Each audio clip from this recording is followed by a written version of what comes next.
welcome to everybody. This is the first tech talk for this session 11 of the School of AI.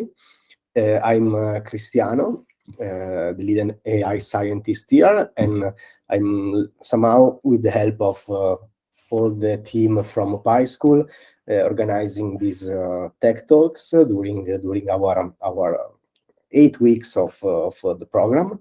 And it's a pleasure today to have with us Gabriele and also Alessandro. Gabriele will be the speaker, and Gabriele, together with Alessandro, they are the co-founder of ARGO Vision. In particular, Gabriele is the CTO and Alessandro is the CEO of ARGO Vision, which is an Italian startup involved in computer vision mainly. And I think a couple of years ago, they are now part of SEA Vision group. And in particular, you can find the bio and also the abstract of this talk in the description of our event. But about Gabriele, he's got a PhD in applied mathematics and let's say for computational science. He has a strong background in math, computer science, software engineering with a lot of experience. And today he will talk about generative models, generative techniques, with in particular with focusing on text-to-image models that today a lot of people are talking about them. So it will be quite interesting to see his point of view, ARGO Vision point of view. So feel free, also Ale, if you want to add at the end of the talk some consideration, you're perfectly invited as well to give your opinion. And obviously, after the talk, we will have a Q&A session. So for all the fellows and all the people that are here listening, please feel free to ask whatever to Gabriele. I'm sure he will provide a detailed answer. So I will now leave the floor to Gabriele. Maybe you can share your screen, and that's all. Okay, thank you. You are unmuted. I will mute myself. You can unmute.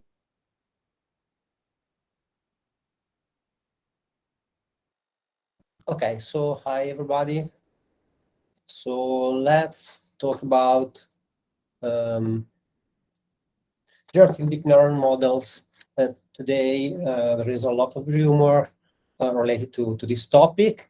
I wish to give you an overview from the very basics to quite sufficient understanding of what's going on there in these models. Not all of them, but I think I will speak about recent models and interesting architectures. Let's start. So the agenda is very easy. Let's discuss about what generative models are briefly, and let's see what kind of generative approaches have been proposed. Some of them, not all, there are many. And finally, I will give you some information related to the architectures that have been proposed in the last, let me say, 2 years. Okay, so let's start from the very beginning. What discriminative and generative models are, or what are the differences? Let's start with a toy problem. Let's say we want to classify some input data. So we have input data xi's, and in our dataset, training dataset, the ground truth gives us also some labels z. Okay, let's say the problem is a simple binary classification problem. It's a toy problem. We want to identify 2 main ways to solve this problem. One way is to study this distribution. This is the conditional distribution that, given the knowledge about the data we have in input, we want to know the distribution, the probabilities of the classes. Let me say we have class 1 and 0. Obviously, if we have these two probabilities, we can choose the class with higher probability. The graph here is showing two distributions. Let me say this is extracted from a Gaussian distribution with some parameters, and these points, the red points with label 1, have been drawn from another Gaussian distribution with different parameters. Okay, so the discriminative model is giving us a probability. Let me say this is our estimation of the probability to being part of the distribution with class 1. Okay, and so what we are doing is to try to discriminate between the classes. So we are solving the problem in a direct way, just trying to discriminate the classes, so solving the problem. Let's check what is the other approach. Sorry, this is called maximum posteriori approach, because we are acting posteriori after we have the data in our hands. Okay, let's check the opposite. What is changed here is exactly this conditional distribution. We're using the other way around distribution, the one that, given the label, in this case 0 or 1, gives us the probability for the data.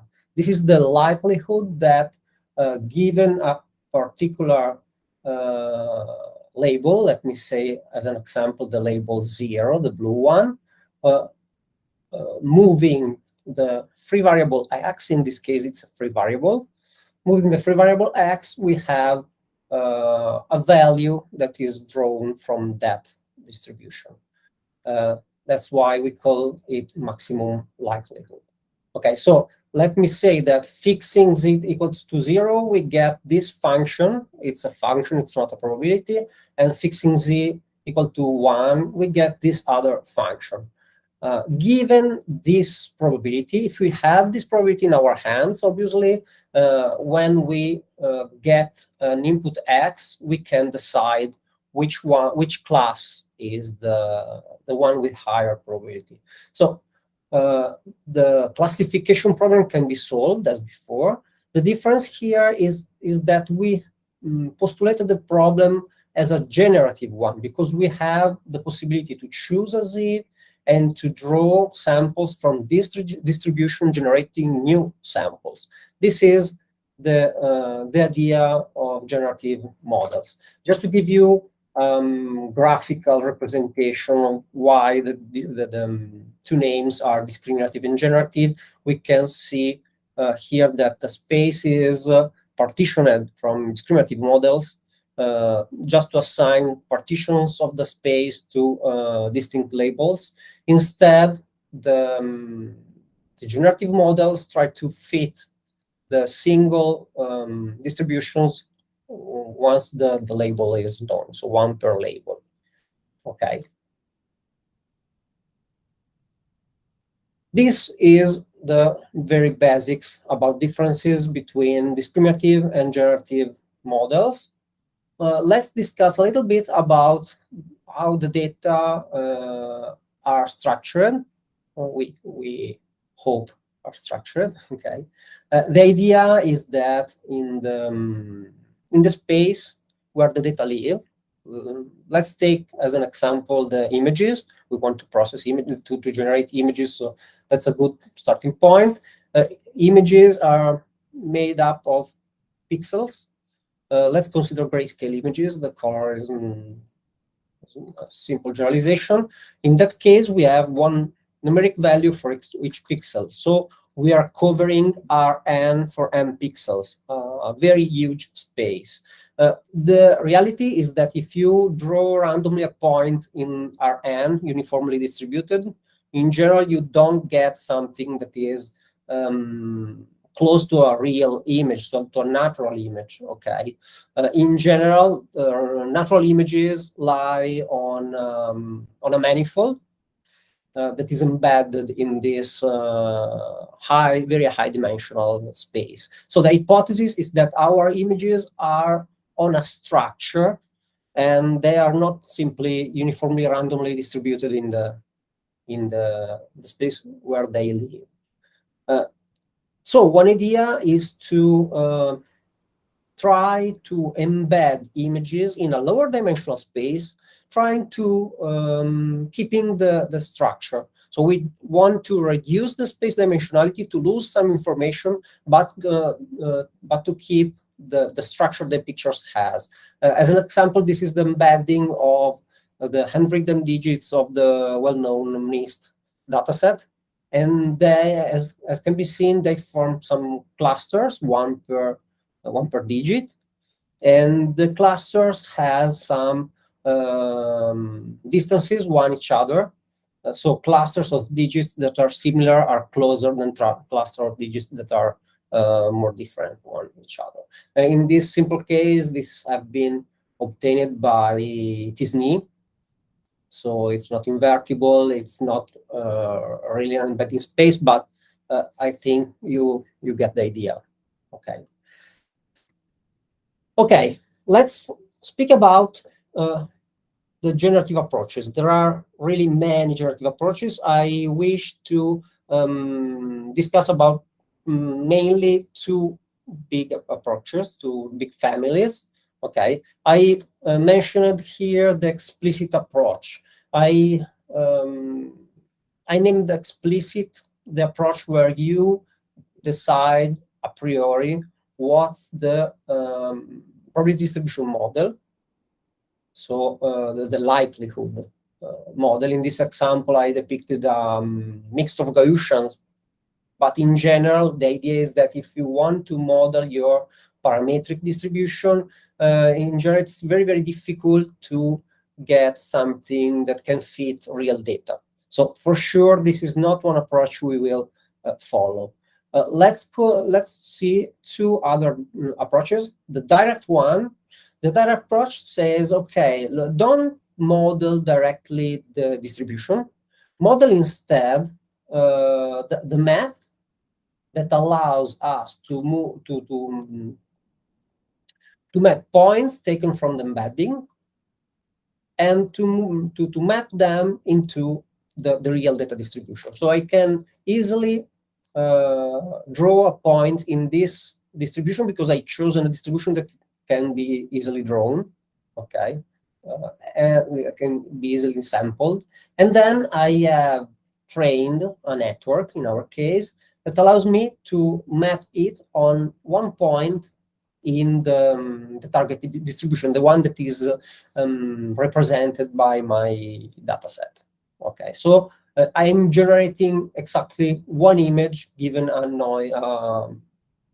randomly sampled, let me say, Gaussian vector. Okay, this is what generally happens. In general, this distribution is the normal one or the uniform one. Those two are very easy to sample from, and generally those have been used in the literature.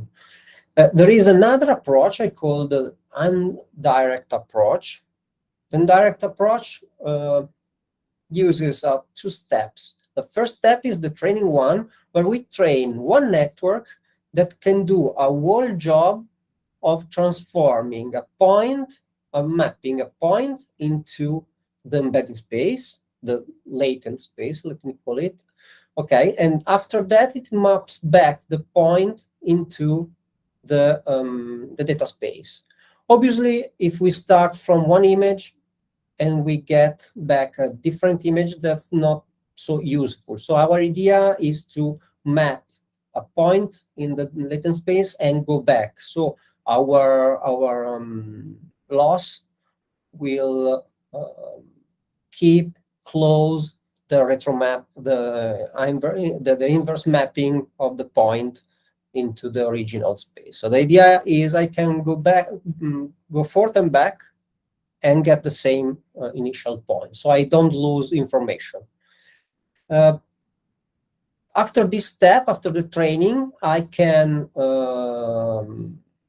forget about the embedding part, simply drawing points into the embedding space and using the back map to get, in our case, images from the dataset distribution, the distribution I learned from the dataset.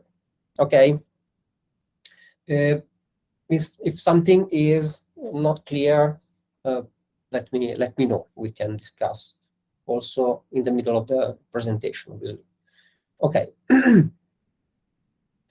Okay. So let's see in concrete some of these approaches. Let's start with the last one, where we want to start from the dataset, take a picture, map it on an embedding space, and map it back to the original distribution. How can this be done?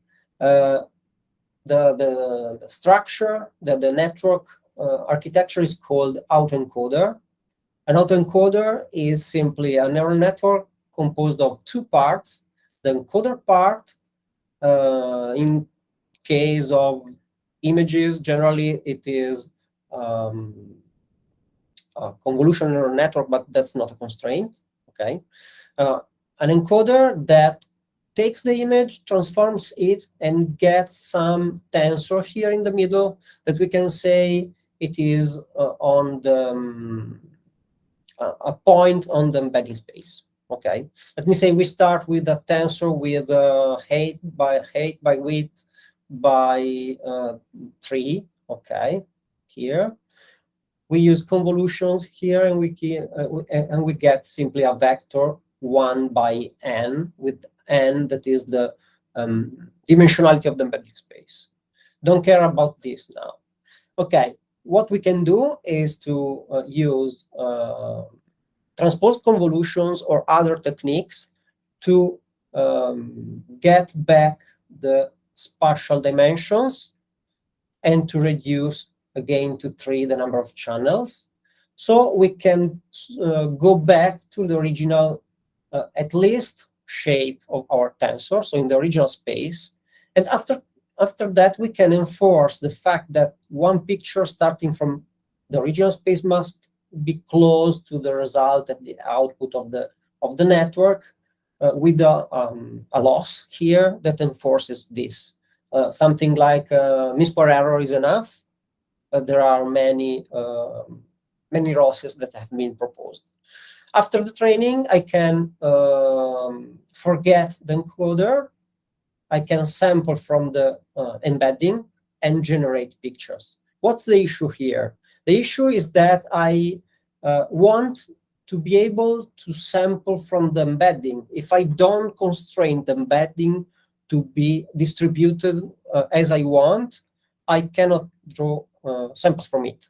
Okay, so I have a tool that allows to me to compress the information in an embedding space, but the data distribution after being mapped to embedding space are not distributed as I want if I don't add a constraint. Okay, the variational autoencoder are one, not the only one of the proposed solution to this problem. The idea is to add a new term to the loss. So as you can see here, the loss has 2 terms. Okay, one term, as I said, is useful to constrain the input and the output to be closed. One term in the loss is used to constrain the embedding distribution. How does it work? In the case of variational autoencoders, the idea is not to map points in the input space to points in the embedding, but to map points in the input space to distributions in the embedding space. So let me say, if we want to use Gaussian distributions, we can simply produce from the encoder the parameters of our distribution. So one point here becomes a distribution in the embedding space. Okay, And once we have a distribution in the embedding space, we can sample from it. Okay, we can draw samples from this distribution, and we can say, okay, these samples in the distribution I obtained must be mapped exactly close to the output I want. So this part is remained, and I want these points to be distributed like a distribution I wish. A proxy distribution, we can call it Q. Generally, it's called Q. Okay.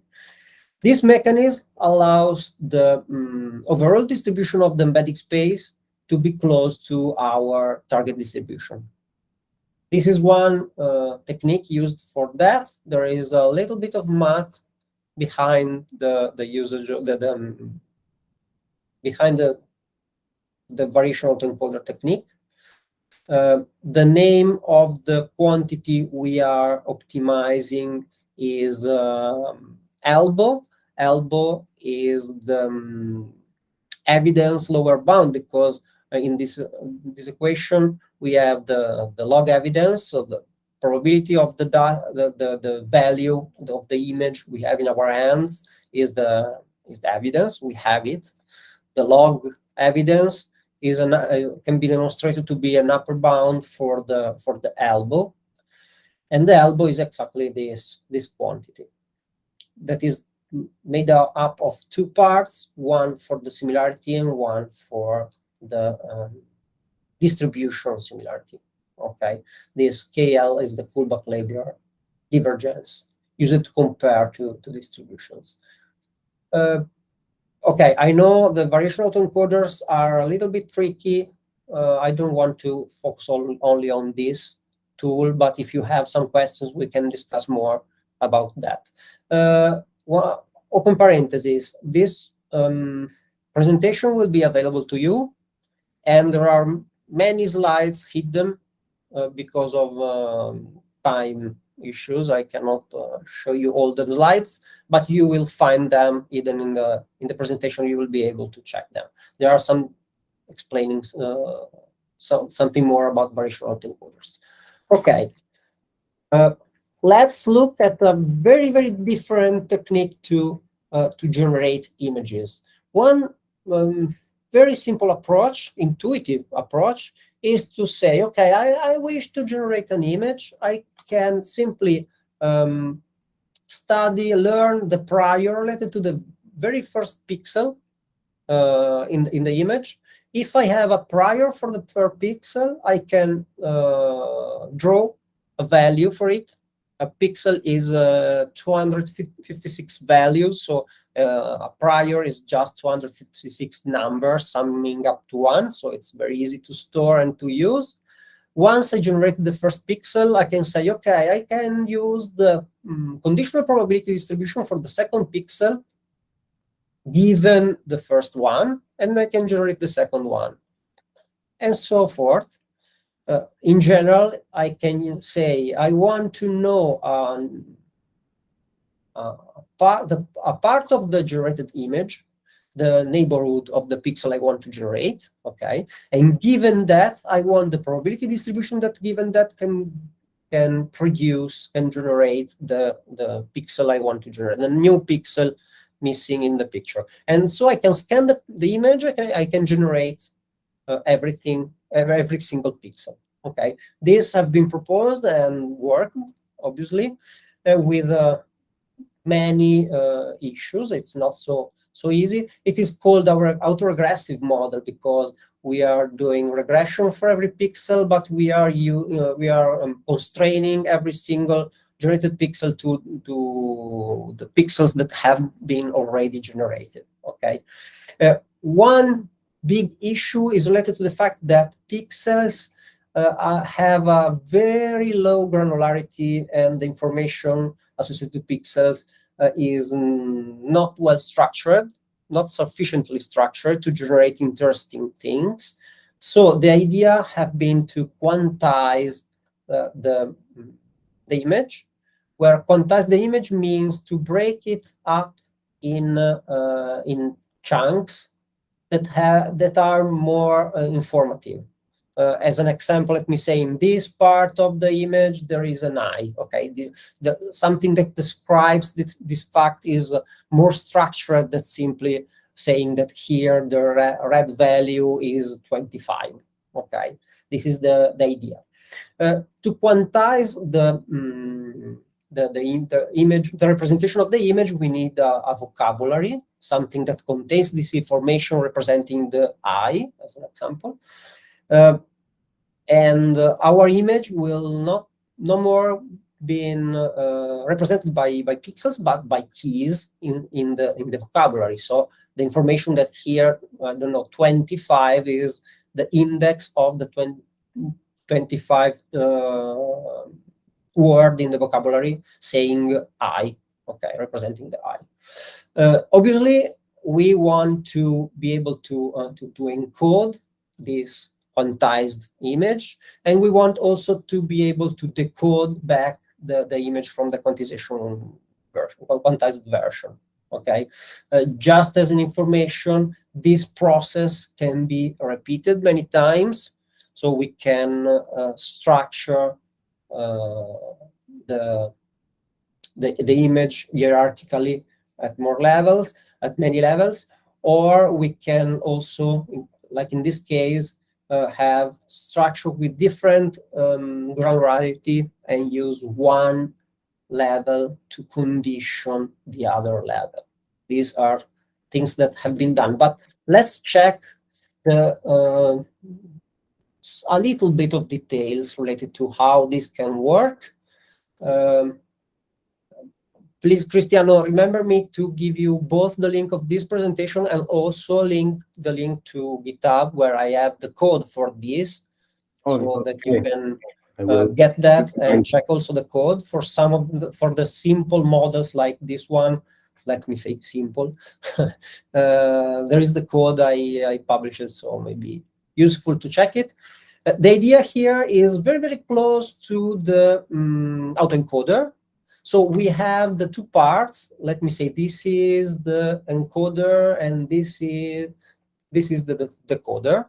But after the convolutional part that takes the picture and generate our embedding, so this tensor here is our embedding.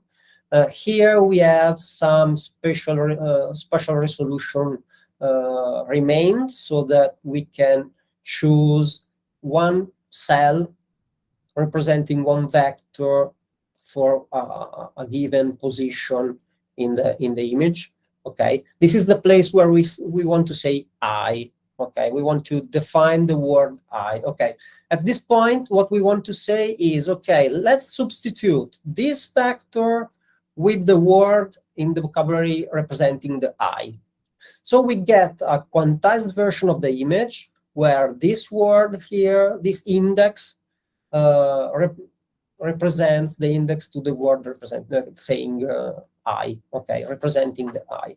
So obviously this vector must be similar to this one because we are introducing an approximation. Given that, we can take this image and produce again the tensor, picking the vectors from the vocabulary. And given that, we can train the decoder as before. So we can have a convolutional neural network that, as before, can decode the embedded image to get back the original image or something close to the original image. Okay, what are the constraints we want to use in our loss here? As usual, we want this to be close to this. Okay, so we want something that compares the decoded image with the original image. But we want also these vectors here to be close to vocabulary vectors, because we want to reduce as much as possible the approximations introduced by quantization. Okay, so fix the vocabulary. We want to have these close to one of the vectors in the vocabulary. And this can be called a good encoder. We want a good encoder. This equation represents the mean square error where we are using the encoder and we are propagating the gradient in the encoder, and we are using the stop gradient operator to say, okay, I don't want to propagate the gradients to the vocabulary. Okay, and we want also to train a vocabulary, because we don't have it. We don't have a vocabulary where this represents the I as an example. So we want to train the vocabulary so that it is useful for the embedding part. Okay, so we have also a good code book, or good vocabulary, as you can say. That is another term in the loss, saying exactly the opposite. That is, we want the mean square error between vocabulary and embeddings to be small, but we want to propagate the gradients in the direction of the vocabulary and not in the direction of the encoder. Okay, so we are training at the same time one encoder, one decoder, and one vocabulary in this network. Okay, that's the idea. Okay.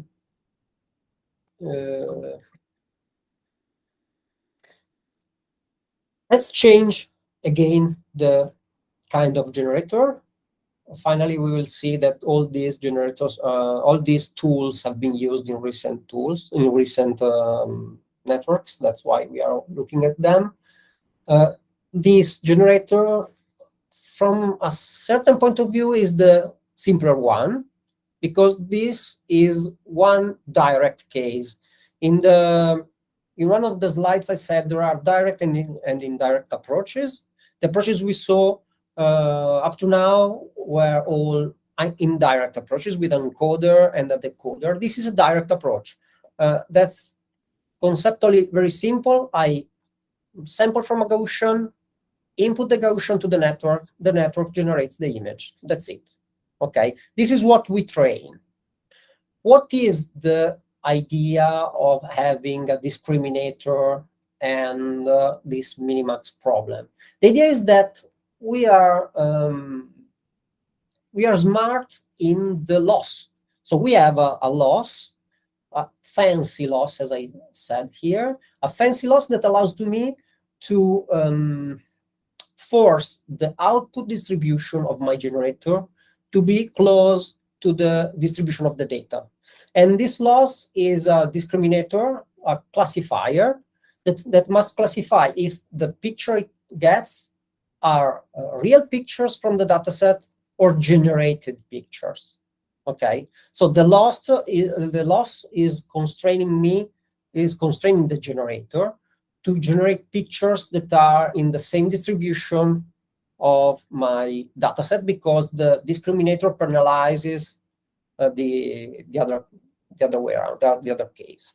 Okay, so from a certain point of view, you can see generative adversarial networks as simply direct methods with a generator and a fancy loss, a smart loss that allows this generator to be trained.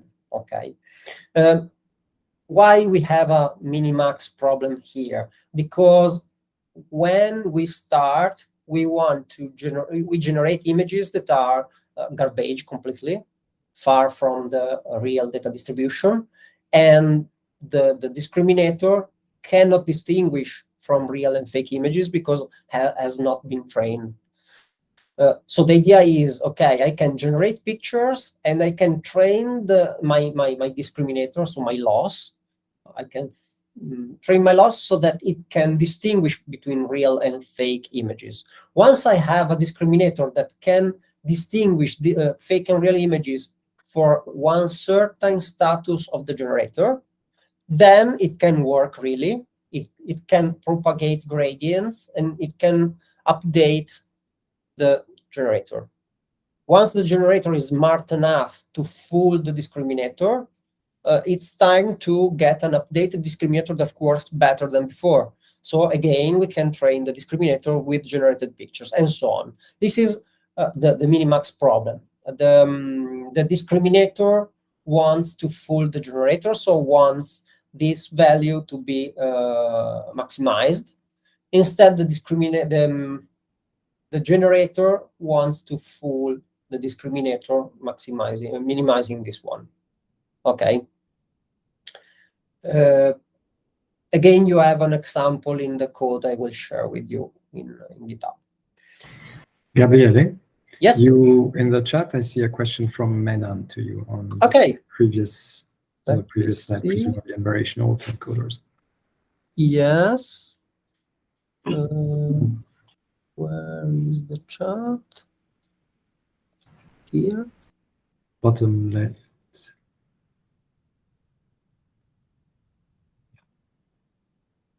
Got it? Yes, I got it. Okay. So the question is I understand that the input and output are nearly same, but since it's learning the distribution of embedding space of input, why can't we use variational autoencoders for classification task? Since the embedding sample from the distribution will belong close to the origin of the distribution, which belongs to that class. Okay. In theory, yes, you can use that also for classification, but we are not facing the classification in this moment. Let me go back to variational autoencoders. Okay. Here, our task is to obtain a tool that allows me to draw samples from a distribution that is easy to be sampled, and then to map these points to our data distribution to generate new data. Okay, so the task is not the classification one, but yes, you can use variational autoencoders for classification in many ways. One way is to say, okay, after training, I have clustered data here. Okay, so if I have two classes, maybe they have been clustered in a well defined structure, and I can map them here and use something to classify them directly here. This is one possibility. There are also other more interesting possibilities. That is, I can train a distribution for one class, and I can try to map points from the input to that output distribution. And if the point belongs to the same class, generally I get back a good reconstruction. If points are not belonging to that class, but belongs to a class I've never seen in the training set, I get a very high reconstruction error, and that's discriminate binarily between known and unknown samples. So yes, it can be used also for classification. I hope this answers your question. Yes, it does. Thank you. Okay. Okay, so we are done with generative adversarial networks. Obviously, there is a lot of literature here, and I'm sorry, but this is just a bird's eye view over these techniques, because we want to put them together, because they have been used in recent works. So let's put together the generative adversarial networks with vector quantized VI. Okay, so we have what have been called the vector quantized GAN. It's simply, not really simply, but okay, from this point of view, it's simply vector quantized VI, where we have an encoder that produces our tensor, and then the encoding with a code book as before, and a decoder that allows us to reconstruct the image, this image. Okay. What are the differences? The differences are in the loss. Two main differences. One of these is that a discriminator is added to the loss. So the fancy loss we found in the generative adversarial network is used here to get realistic images. In this case, instead of discriminating between real and fake images, the same discrimination have been done patch-wise. So every single patch is discriminated as real or fake. Okay, and the idea is that despite variation autoencoders, generative adversarial networks produce sharp images. Instead, variation autoencoders produce blurry images. That's why this tool, this step, this additional part of the loss is useful here. Okay, so the output images are more realistic this way. The other difference is that the loss used for this part and also for this part, okay, the comparison between the input and the output and the comparison between tensors are different. In particular, something called a perceptual loss is used. What is a perceptual loss? A perceptual loss is something that doesn't compare pixels, but compares representations of the image produced by other neural network. Let me say as an example, if you use a neural network trained for classification like Inception, okay, you can truncate it at the end, remove the softmax, and get the embeddings produced by the Inception network. Instead of comparing the pixels, you can take your images, the input and the output, get those embeddings, and compare directly those embeddings. This, in general, produces better results. That's why it has been invented and used here. Okay. In this diagram, you see also a transformer. It's not important now, but the idea here was to train a transformer to train the codebook and also to generate words in the codebook so that it is possible to generate quantized images, decode them, and get the generated images back. Okay, this is the idea. But the important part is the fact that here we are adding the generative adversarial network part of the loss. Okay, I don't know if there are no. Okay, so just because they are so deeply used today, let's take a look to the noise and diffusion probabilistic models. Just the overall idea. The overall idea is simple and curious, let me say. The idea is, okay, how can we map points from the data distribution to a Gaussian distribution? We tried with autoencoders saying, okay, I can map them in a direction and in the opposite direction and force some constraints in the loss for the distribution of the embedding. In this case, we are saying, yeah, okay, it's easy. We can use Brownian motion. With Brownian motion, let me show you. Let me show you if I can. Okay, this is an example of Brownian motion. We have distribution that is the moon's distribution. After adding noise, we get something. After a lot of noise, we get something similar to the Gaussian distribution. Okay, if we add Gaussian noise, we get something that is more close to Gaussian noise than the original distribution. And the interesting thing is that we can go back. We can start from noise and go back to the original distribution. This is the curious part, the strange part, let me say.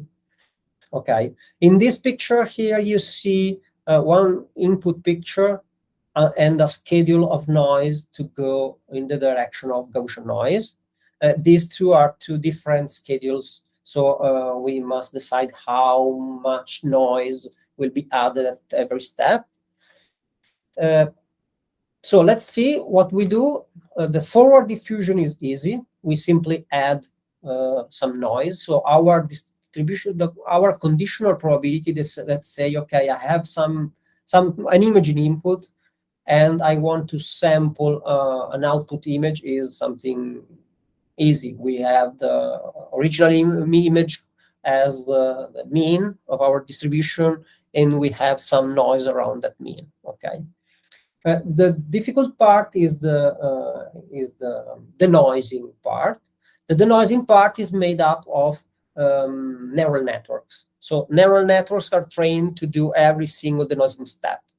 Consider that the idea is to have many steps. So we move from the noise image to the target image in small steps, many small steps. Okay. Related to this technique, there is something called score-based generative model. In a score-based generative model, what we want to do is to say, okay, I'm in the decoding part, in the denoising part. Okay, the denoising part, I have a noisy image. I want something that is less noisy. So I want to move in the direction of the maximum probability around that sample. Okay, I want to move in the direction of the mode closer to me. How can I do that? A simple way to do this is hill climbing. That is, I want to have the gradient of my log evidence, and I want to move in the direction of this gradient to reach the maximum log evidence for the image I have, the noisy image I have. This is the overall idea. So the idea is that I need this gradient, I don't have it, and I approximate this gradient with a neural network again. Okay, and I want to do this iteratively for different noise schedules, so that after the whole denoising process, I get the image I want. Okay.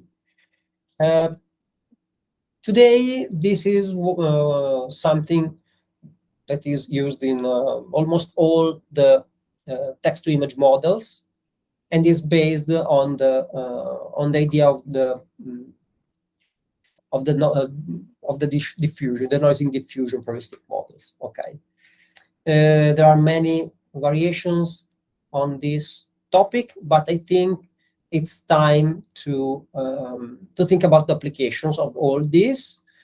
Some obvious applications are sampling distributions, and I saw really many kind of images being sampled from this kind of models. So I don't know, a generator of pizzas, a generator of faces, generator of manga, and many strange things. Another thing we can do is to project a real image on the distribution represented by a model. So I have a model that cannot represent everything. Let's say in this case, a model representing faces, and I can try to get the most similar face I can generate with that model with respect to a given input image. This example is the one I expressed before on the binary classification of a data of a point by means of an autoencoder. So in this case, I have an autoencoder trained on healthy brains, and if I give to this autoencoder a brain that is not healthy, that is ill, the reconstruction will be healthy, and the difference will give me some information. Okay, but another kind of very interesting and useful application is super resolution. So instead of using classical tools like interpolation, we can have a very effective super resolution, generating, in one sense, the images with higher resolution. In a sense, we are inventing the content of the image, moving from one resolution to another. Okay, we are introducing details that are not there at all.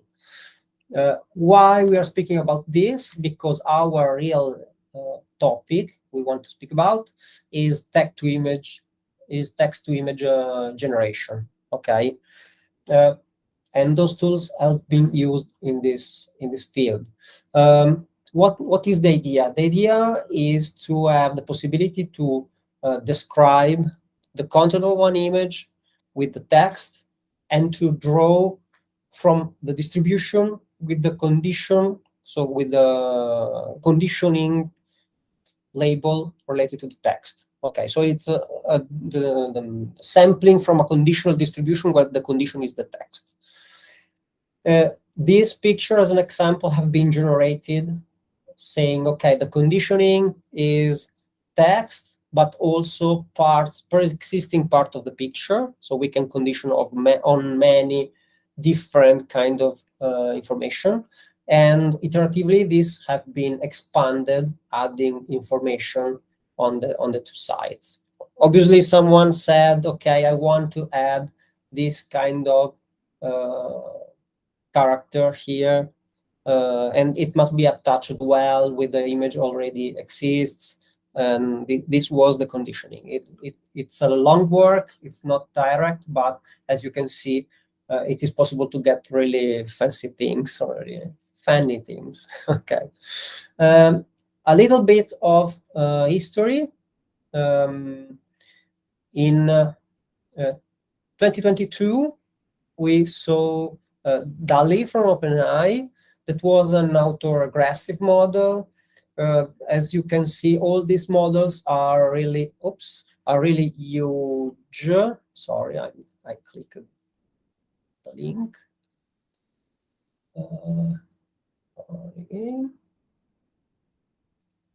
Okay, that was the source of this picture. As you can see, all these models are really huge. Okay, at this December of the same year, OpenAI produced a different model with a very big step from the previous one and introduced the usage of diffusion into this kind of models. Okay, and diffusion models have been used again to produce DALL-E 2. So DALL-E 2 is mainly a diffusion model. I'm saying this, but that's not completely true because these models are complex. They contain many parts, and some parts of them are diffusive, but some parts are not. Some parts are autoregressive, so they are complex. There is a link here where you can see that there is a lot of effort, a lot of works. These are all 2022 works, all just related to this topic. So there is a lot of recent literature speaking about this kind of generators. Okay. Okay, let's check how these tools work. Let's start speaking about DALL-E. At the very base, DALL-E works with the clip. What is clip? The idea here is to get a tool, a network that allows us to classify images in a zero-shot way. What does that mean? That means that if we get a new data set we never saw, with new labels we never saw, so the labels are not fixed, we want to be able to classify in the new problem with new labels the images anyway. Okay, how can we do that? The idea is that we want to associate somehow text to images so that we can produce captions for the new classes the dataset gives us, the unseen dataset gives us, and then we want to process the images and the texts to match captions with images. This is the idea behind zero-shot classification with clip. This part is not interesting for us in this moment. The interesting part is how these two components are trained. The idea is that we have some images associated to their captions. Okay, this is the training set. We already have the associations in the training set, and we want to train a text encoder that gives us some vectors. So every single caption is converted, is encoded in a vector. And we want to get input images, and again, every input images becomes a vector. Okay, and we want to compare this vector, these two vectors, using the cosine distance. So we simply multiply them with the dot product, and we want images and associated captions to have high values in the dot product. So we want them to be close in the cosine distance, and we want texts and unassociated images that are not related to those captions, far in the cosine distance with low dot product values. Okay, almost orthogonal. That's the idea.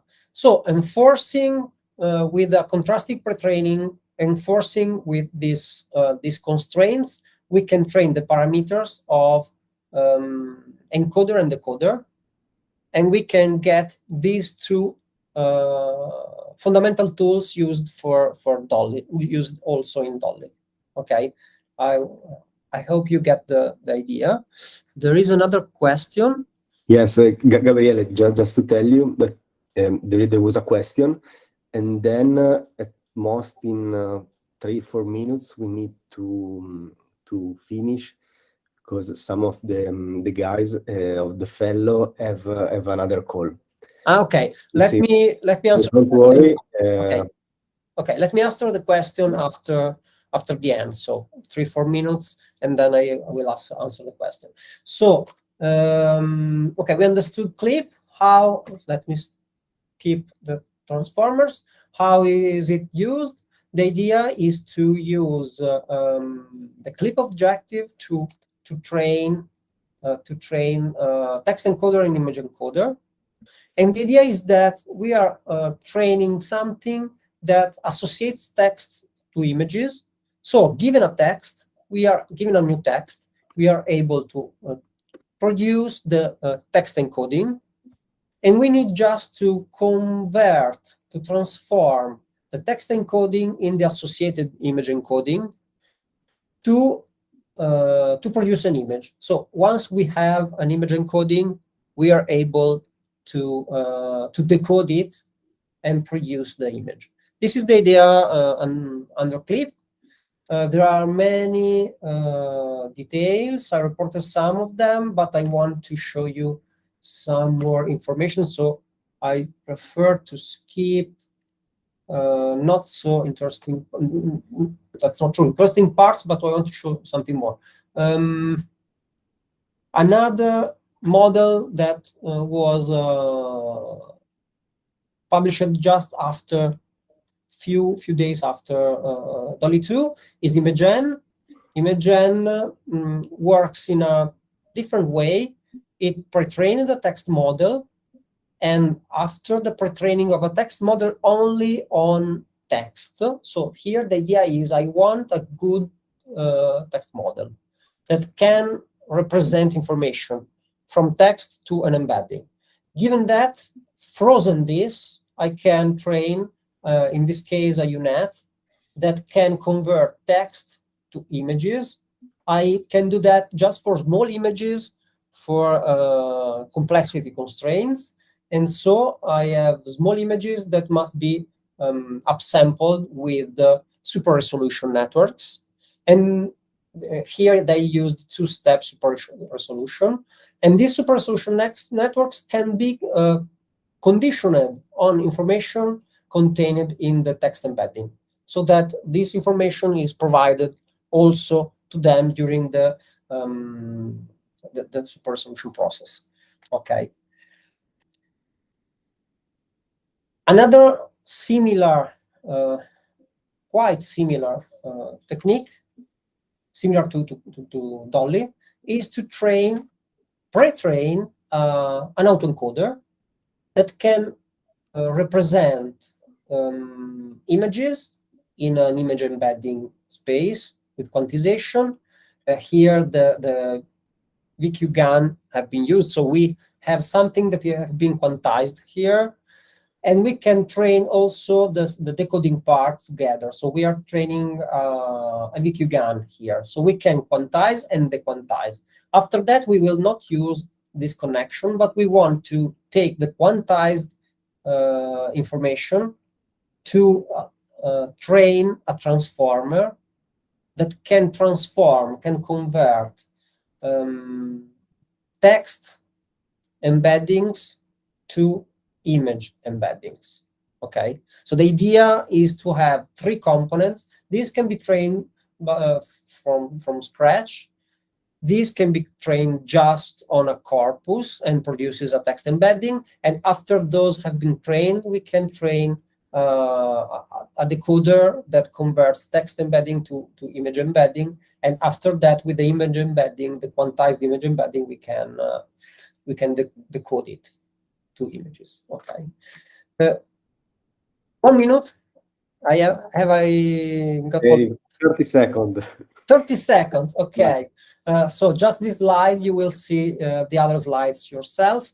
The stable diffusion model we saw this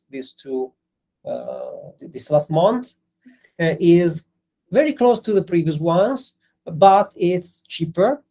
And the idea was to say, okay, I want to use diffusion, so I need to use diffusion to learn how to generate from the embedding space the images. Instead of working in the image space that is expensive, I want to work in a space that is smaller, so cheaper. So the idea is to train an